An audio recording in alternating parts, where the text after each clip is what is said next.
Hello, and welcome to the Borealis Experience. I'm your host, Aurora, life coach and companion on this beautiful journey called life. Today, I'm recording my episode for you outdoors. So you might be hearing birds and bees in the background, maybe a little bit of wind. I hope you like this. I hope you feel good. I hope you feel safe. I hope you feel appreciated and loved, and if you don't, I hope I can be a stepping stone on your path to reconnecting with yourself, to finding your purpose, to be on the path that is right for you. It was my birthday yesterday, and I want to thank you so much for all the birthday wishes and all the love and appreciation you sent me. That was just incredible, overwhelming, but I was able to stay calm, not feel anxious, and just receive your love and appreciation. So thank you so much. I will be live on Facebook here in a couple moments, and if you can't make it, if you want to watch the video later on, you can just find it on my timeline or under Aurora Eggert Coaching. I will be talking about what I'm about to do and launch here in the next couple weeks and months for you. I will be hosting workshops. I will be starting in southern Alberta, in Pincher Creek and Lethbridge, maybe in the Crow's Nest Pass, and then go from there wherever the wind carries me or wherever you book me into. If you tell me you live in Timbuktu and you booked a room for me to hold a workshop for people to feel better about themselves, to help them reach their potential, also for small business owners to have excellent leadership skills, for them to motivate and inspire their employees.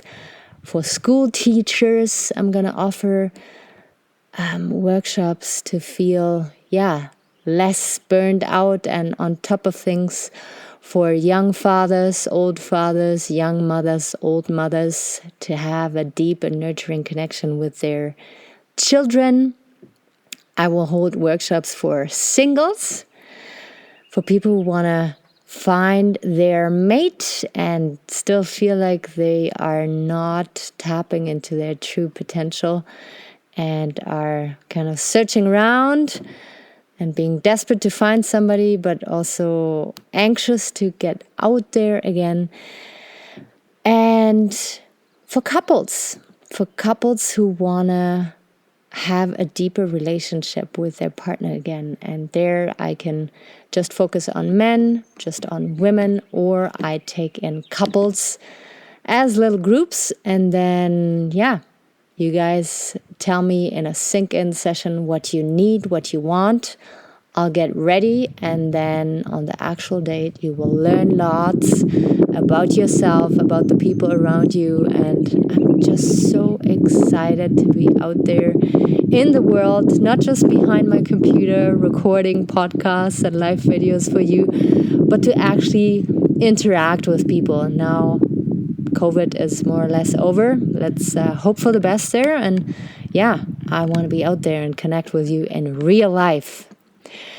Today, I want to talk about your thoughts. So I talked about anxiety and nervousness in my last episodes. I highly recommend you going back and listening to those episodes first, because as I mention in every episode, this podcast is kind of a build-up. So if you're just jumping in right now, go back to season 1 and really learn how to truly connect to yourself. And then we build from there little stepping stones for you to get to know yourself and connecting with others on a deeper level. And then last episode, I talked about your thoughts and emotions. Where do your thoughts come from? Where do your emotions come from? And all I share here is my opinion, my experiences, what I have learned. This is not medical advice. This is no substitution for any counseling or psychotherapy. But what I've learned is that our body deeply influences how we feel, and our feelings deeply influence how we think. And our thoughts are sometimes deeply conditioned by our environment, how we grew up, the social settings that we were exposed to at a very young age made us conclude about ourselves in a certain way. And sometimes we made the wrong conclusions about ourselves. Sometimes we got to question our beliefs, our conditioning, and untangle ourselves from beliefs, conditions that are holding us back, that are not serving us anymore, that keep us stuck in a comfort zone that doesn't even feel good. So today I want to talk about your thoughts, because last episode I talked about your thoughts and emotions.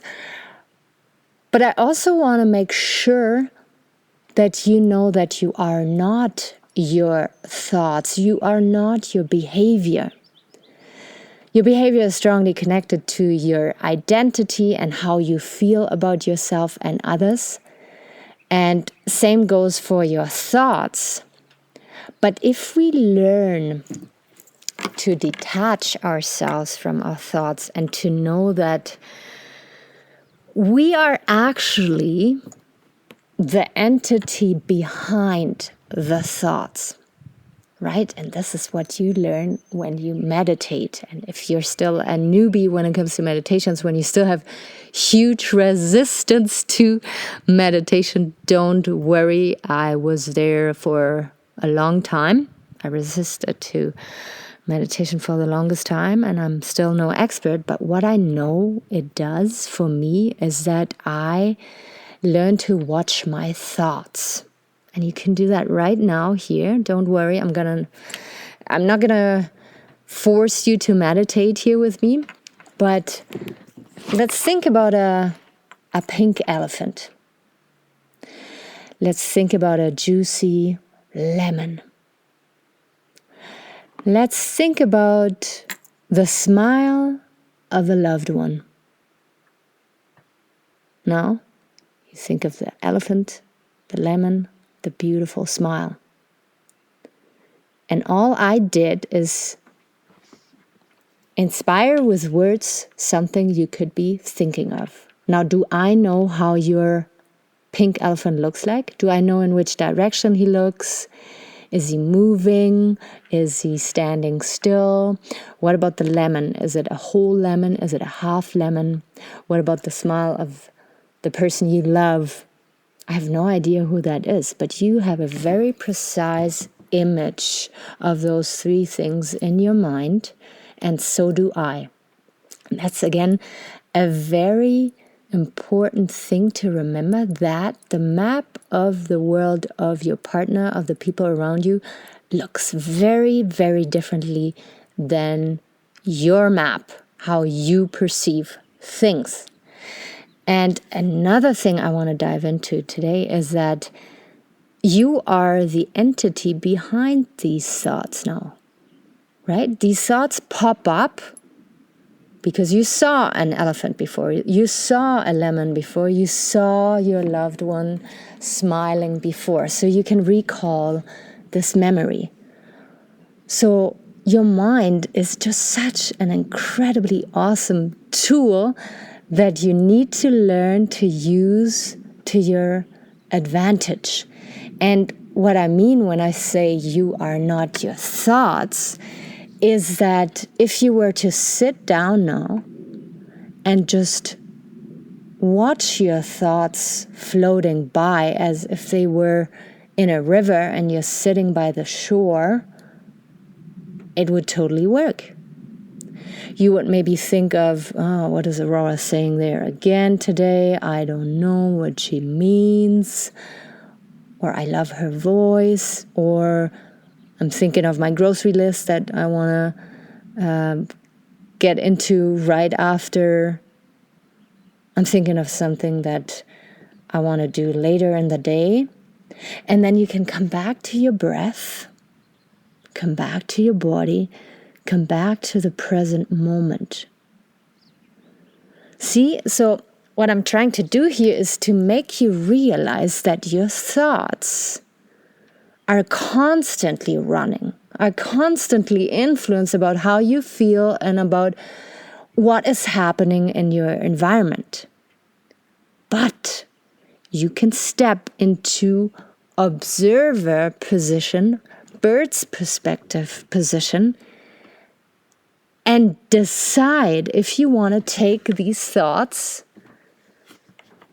seriously. Is it really important to think of that pink elephant right now, or of the lemon, of the juicy one, and the person that you love, and she or he is smiling? Or do you want to be thinking of something else? Now, if you were focused on homework or on your job, you would notice that, your mind is wandering. You want to bring it back. You want to focus. You want to get things done at work for your homework or whatever it is you want to focus on. So I like to see my thoughts as a misbehaved little child. And that child wants my attention. That child is loud. And that child wants me to run after her, chase her, play with her. She wants my attention. But I decide to focus in on what is important. And I get to decide what is important. I get to decide which thought I want to follow and believe, and which thought I'm going to drop. And you can do this work all the way back to very ingrained and rigid thought patterns that you have, and bust them open and dissect them and analyze if it's really true. Let's take, for example, you were bullied at school when you were 6. The children were mean to you. They were laughing at you. They treated you badly. You tried to keep up with your homework and everything, but your grades just got worse and worse, and the bullying got worse and worse, and it was just a whole shit show at school. Now, the conclusion that you make about yourself is, I don't matter. People laugh at me, so that means I'm not important. And my grades are shitty, so that means I'm stupid. You take that belief throughout your puberty into adulthood. And to this day, you struggle with ADHD and have a hard time to learn new things because you still think that you're stupid. You have a hard time to connect with people because you still think people think that you're laughable and unimportant and just silly. So you are this shy person who's crippled on a soul level because you still believe that old thought that you had back then when you got hurt the first time around.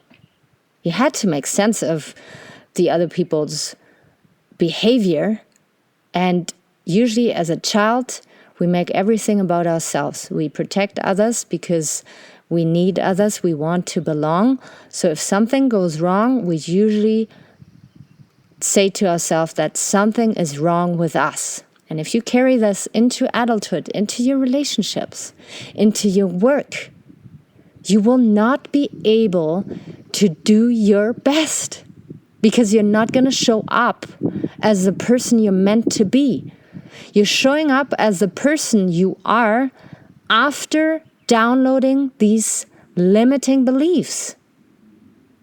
And that's so destructive and so painful to watch as an outsider, as a coach, because I can usually see very quickly, if not in the first session, then in the second session, how precious and unique my client is, who's sitting in front of me and opening up about their stuff, but they themselves still see themselves as broken, dysfunctional, and not worthy, not enough. So once we learn to hack into these thoughts and know that these thoughts are always going to be there, they're always going to run in the background, and you are the entity who decides what to believe and what not, you go back to knowing who you are meant to be on this planet, and then you only hook into the thoughts that are serving you on a level where you can grow and nourish yourself, expand, and do the same for others, helping, empowering, inspiring others. All right, so I'm going to leave you with a little exercise. I want you to do this when you are by yourself, at home, in a safe place. You are not operating any machinery. You are not driving a bicycle or any motorized vehicle. You are at home on a couch or in your room. You close your eyes and you see what happens. I want you to see which thoughts come up. It can be distraction. It can be, oh my God, I don't want to be sitting here because I got so much to do. Oh, I got to scratch my head. Oh, I got to feed the dog. Set a timer on 2 minutes. 2 minutes is more than enough. And just watch your thoughts float by and smile at how creative your mind is to get you out of this position of reflection. Your mind doesn't want you to reflect because this would mean that you threaten the ego, that you threaten of letting go of thoughts that it wants you to focus on. And then you stop. And then you go back to whatever you wanted to do. Just 2 minutes. Do it. Share with me on how your experience went and connect with me. Please also know that this podcast is donor-driven. It is a people-powered podcast because I want to make sure that you're not being disturbed by any stupid advertisement and sponsorship. So thank you so much for the people who regularly donate to this podcast to have it running sustainably. And if you decide to donate today, I will make sure to mention you if you so please. And I would greatly appreciate anything that you want to donate. All right, I'm going to leave you with this.